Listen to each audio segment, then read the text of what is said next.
Good evening. It is Sunday, September 21st, and I'm going to start a pre-market analysis for the week. Let's go over economic data.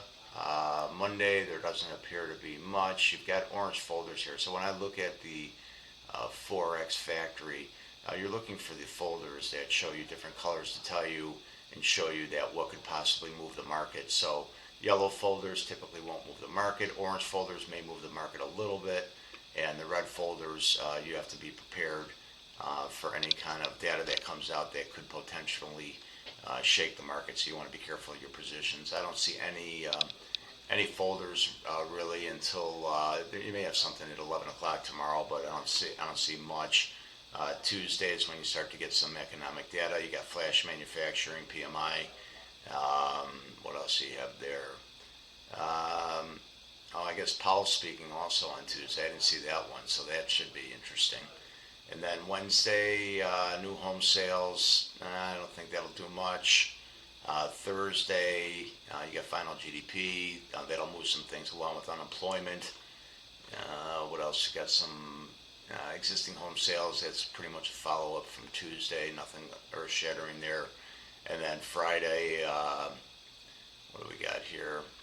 You've got some revised numbers that come out at 9 o'clock. So not a terribly heavy economic week. I would say be prepared right over here with Powell speaking. Who knows what could happen. Let's get into the broader markets. And broader markets from this week, it seemed uneventful. You can see here's the ES. We're still trading in this channel that I have drawn here for. Let's see, let's go back 90 days, see how far it's in the channel, and we go here. So it's pretty much been trading in this same channel since the beginning of September. So I would say, watch these levels.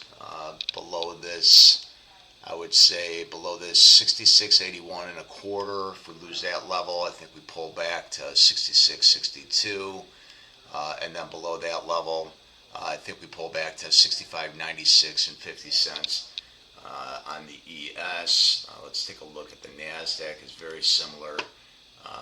We've got some same thing on the channel side. We did push and make some new highs on Friday, but then it failed to follow through. So I would say if we lose this one right here, this is pre-market on Monday the 6th. I think one was the 16th. The 16th, I think, was the 16th was Tuesday. So if we lose this pre-market level at 24,647 and a quarter, I say we pull back quickly to this level down here, 24,556. And then if we lose that level right there, we move back down to 24,499. So pretty much 24,500. All right, let's get into Tesla now for the week here and see what we've done. So let's take a look at the 15-minute. Actually, let's start out longer term. So you want to, when you're looking at analyzing the market, you want to start off longer term and then work your way down so you can get a holistic view about what the stock is doing. So you can see overall, this is the day chart. I know it looks a little cluttered because I have all my levels driven in here, but you can basically see that Tesla is popping up high, moving up higher ever since, I would say, May. It was consolidating, and then boom, broke out of this consolidation earlier a couple weeks ago on September 11th, and then we're pushing higher right there. But you could see on Friday we did not make new highs. However, we did not make any new lows either. So I think the market's still trying to figure out the direction of what it wants to do. I would love to see a Tesla pull back before we move higher. There are some open areas that I think need to be filled. Down in this area right here at the 402 level and below the 402 level, I think we pulled down to 395. I can show you some open POC levels that come into play that we still have open, and as I explained, I don't close the POC levels until they get hit. So we have some down at the, let's go 30 days, it's open there. So you can see these POC levels that are still open, 394.26 That's pretty far down from where we're at right now. But the one thing you have to keep in mind with Tesla, you could say, oh, wow, Tesla's at 425 right now. I can't see it pulling back all the way down here. I just want to show you something, what a perfect example for Tesla is on how Tesla typically moves, and you have to be careful. So let's just go back in time and look at some of Tesla's moves. For example, let's go 360 days. So you can see when Tesla makes some moves, it can quickly pull back to certain levels. So you can see right here, when it made the new highs at 488, it was trending up, step ladder, boom. Made the new highs 488, pull back, and then as you can see, it keep pulling back and boom. Look at it from 488 all the way back down to 210. So don't get, even though everybody's high on Tesla right now, thinking Tesla was going to the moon, everybody's talking about $2,000 and $3,000 price targets within 2026. Markets don't go straight up. You will have that, and you will have some anomalies, but most of the time it's healthy for a stock to go up, pull back, create some more liquidity, and then move back higher. So I'm really watching these levels right now. I think we could get a push early in the morning on Monday, and then maybe possibly pull back. If we lose certain levels, this level right here that I have down here, 411.42, 411.43, if we lose that level right here, I think we quickly move down. I think we quickly move down to 402 level first, and then if we lose that 402 level, I think we start filling this first POC down here at 394. There are no open POCs on the high side right now, only on the low side. So even though the market is fairly strong, or very strong right now, I would still be careful for some pullbacks and watch your positions. Let's see what we've got going on right now. So Tesla's pushing up pre-market right now. The market's just opened up at 7 o'clock, so it's pre-market push that's happening right now. But like I said before, you're going to have to be careful of watching these candles and not overreacting. So here's this push right here on this candle. Let me throw you some volumes here. So what I want you to do, let me get this up here. So what I want you to look at is, as soon as I can get this to work, would be great.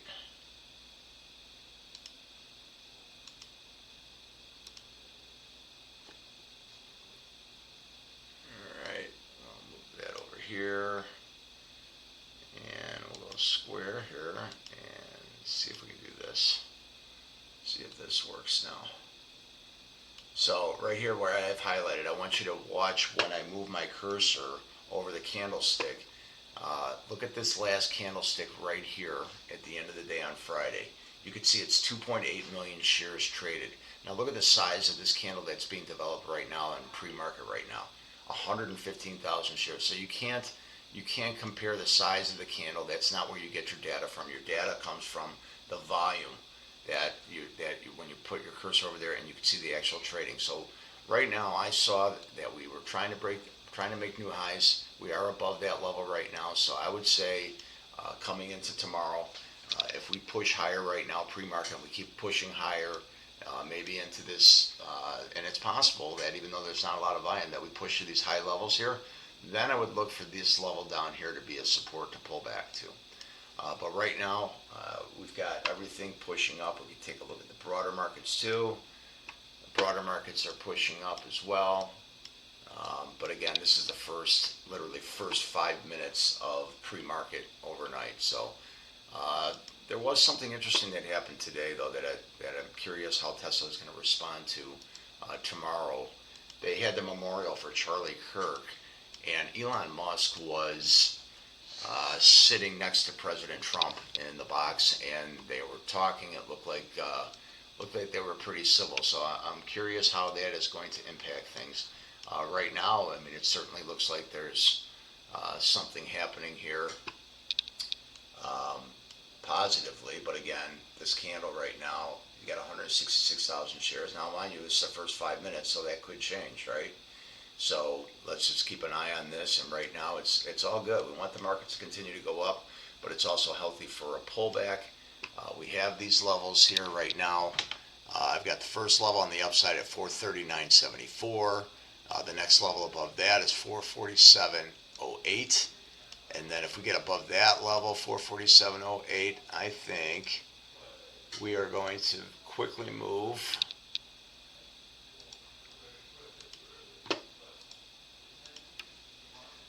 Let's get the high here.